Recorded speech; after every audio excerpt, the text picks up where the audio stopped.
Imagine this. Just take a deep breath for a second. You are carrying every single day of your life. Every laugh, every, profound joy, every tiny cut and deep wound. Not like some fading shadow, but like a movie that plays constantly in your head. High definition. Nonstop. That's the reality for the person we're discussing today. We're talking about Jill Price. She was the very first person diagnosed with something called hyperthymesia, or the more technical term is highly superior autobiographical memory, HSM for short. Right, HSM.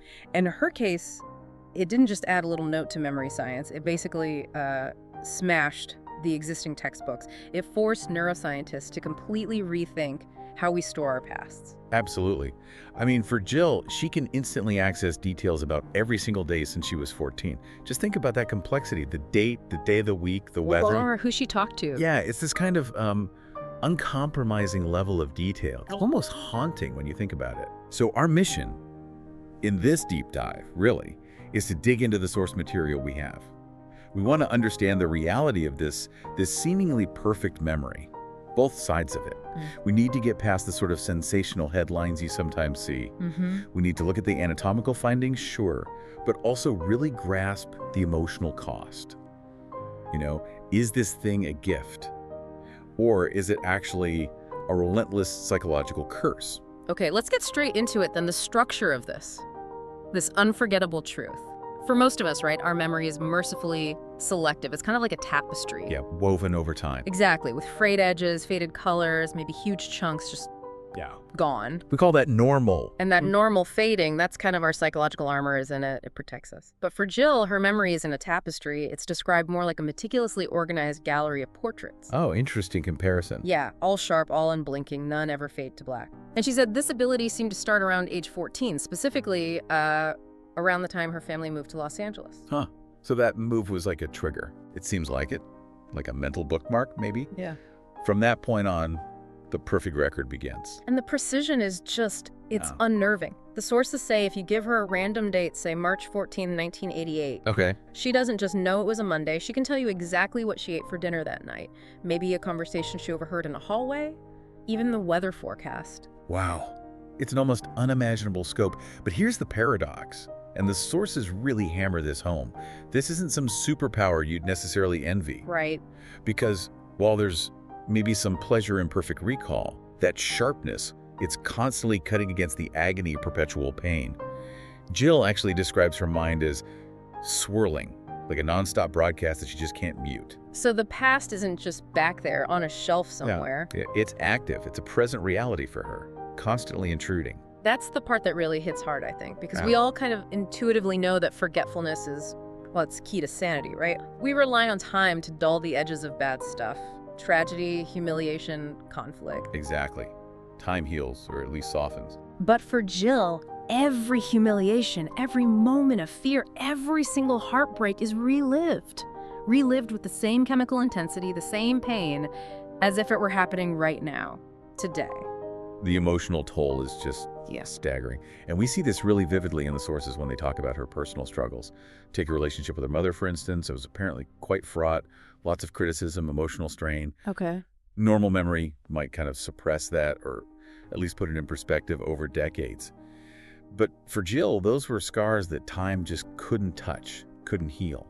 And it's not just a general feeling, is it? It's specific things, specific words that stick. Oh, absolutely. One detail that just stopped me cold reading about it was this constant refrain from her mother. If you eat anything bad, you're going to die. Wow. That phrase, that specific fear, that criticism, it echoed in Jill's mind for 40 years. Just as alive, just as sharp as the day it was said. She carried that fear fresh every single day. Oh my gosh, that's the weight of it then. That's the emotional weight of hyperthymesia, exactly. When you have perfect memory, you don't get that relief. You don't get emotional distance. You're constantly locked into the emotional reality of your past. Okay, but this brings us to something really interesting. A huge paradox that comes up in the sources. This woman, with this supposedly perfect memory, she actually struggled a lot in school. She apparently hated it. Yeah. Now, wait a minute. That seems counterintuitive, right? Yeah. If she remembers every detail of her life, shouldn't she ace tests? Just read a textbook once and recall it perfectly. Why would her own life interfere with, learning history dates? And that's the crucial distinction. It's about autobiographical memory versus semantic memory. Jill has highly superior autobiographical memory, a memory of her own life, her own experiences. Okay, her story. Exactly. Her mind is seemingly dedicated to storing and constantly reviewing that narrative. But the sheer volume of that internal stuff, her own life playing back, it creates what's essentially like cognitive interference, a bottleneck. Okay, so the constant stream of her life, what she ate for breakfast, who she saw, the mundane stuff, it actually overpowered her ability to focus on, say, memorizing facts for a test, rate learning. Precisely. It's like her brain is drowning out the external data because it's always busy processing the internal playback. So every academic failure, every time she felt like she messed up in class or a teacher was critical. It just replayed. Endlessly, and never got that mercy of time sort of blunting the edges. And reflecting on this feeling, being constantly trapped inside her own head, replaying every moment, every mistake, she herself described her life at times as hell. Wow, that quote, hell, that is a gut punch. Yeah. And it really takes this beyond just, scientific curiosity. It's deeply human, deeply tragic. So when this unique and clearly painful condition came to light, it obviously grabbed the attention of neuroscientists. Intensely. They were determined to figure it out. Right. Was her brain physically different? Did she have some special memory chip in there? And this is where the science part gets really interesting and actually pretty controversial. When researchers finally did brain scans, extensive psychological tests, the findings weren't simple. They didn't just find a super memory center. The scans actually revealed strong evidence of patterns resembling obsessive-compulsive tendencies. Okay, hold on. That's a huge turn. The public story was miracle memory, but the scans are pointing towards maybe compulsive behavior. Can you unpack that a bit? Why link hyperthymesia to OCD tendencies? Well, it seems to connect back to the way she remembered, the mechanism. It wasn't just that Jill could remember everything passively, it was that she seemed to feel this overwhelming need to document and review her life, constantly. How so? She kept meticulous journals, massive ones apparently, throughout her youth. And she would spend hours, literally hours, mentally playing back her days, organizing the memories. Okay, so the argument then became, is this ability a natural, passive neurological gift? Or is it this phenomenal result of an active, lifelong, almost compulsive behavior? Did she essentially train her brain through this relentless documenting and reviewing? Exactly. That became the core of the disagreement. Yeah. And it fueled a ton of public skepticism and debate. You had journalists, doctors, academics all weighing in, suggesting maybe it was less miraculous, more like an extreme habit. Which must have put Jill in a terrible position. Awful. She gets crowned the woman who can't forget by the media. Her deepest burden becomes this global spectacle.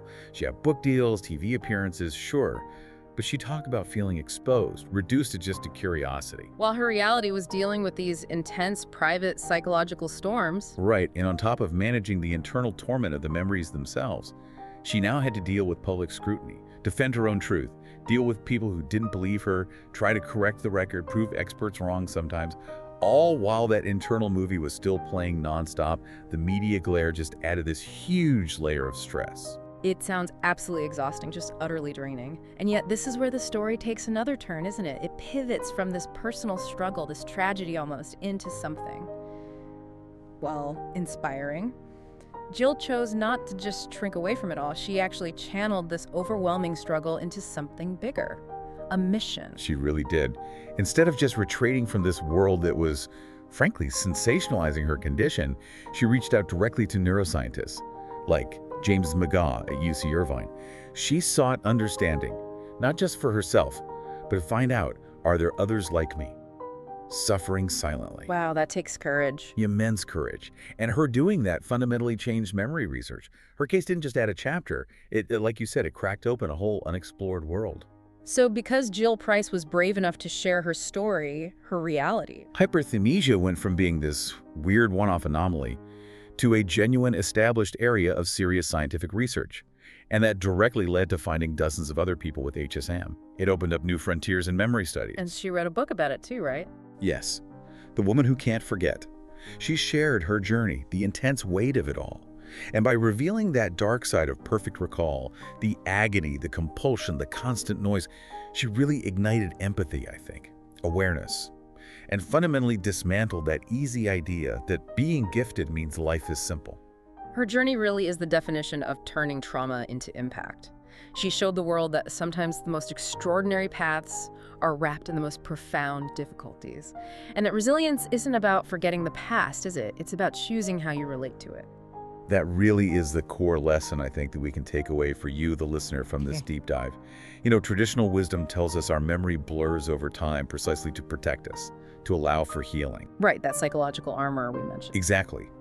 Jill's life forces us to question that natural, necessary mercy. She reminds us that the past isn't some foreign country you can just leave behind. For her, it was her constant, inescapable companion. And that brings the universal lesson home, I think. Jill's story reminds us that being human means carrying scars, carrying the lessons written in that invisible ink on our souls. Our inability to completely forget, even with the blurring, means we have a responsibility, maybe, a responsibility to engage with our past, even the tough parts. Yeah, and her journey poses some really powerful, intensely personal questions. Questions drawn right from the sources studying her life. What memories would you, if you had the choice, genuinely choose to relive perfectly? Every detail intact, and maybe more importantly, knowing the cost, knowing Jill's experience. Which memories would you absolutely choose to release? To just let go into the fog of natural forgetting? That's a heavy question. The ultimate challenge she presents isn't really about the quantity of memory, is it? It's about the intention, how we choose to use the memories we do carry. Will you carry yours like chains, dragging you back into yesterday's pain? Or can you use them as stepping stones, helping you move forward into, the possibilities of tomorrow? Our minds are. They're the greatest mystery, really. And the story of Jill Price is just this incredible testament to the fact that we define the shape of our experience, even when, like her, you might feel trapped by the perfect recall of every single moment. So how will you write the next page of your story? Embracing the past, yes, but moving forward, one day, one lesson at a time. That's your deep dive homework for today.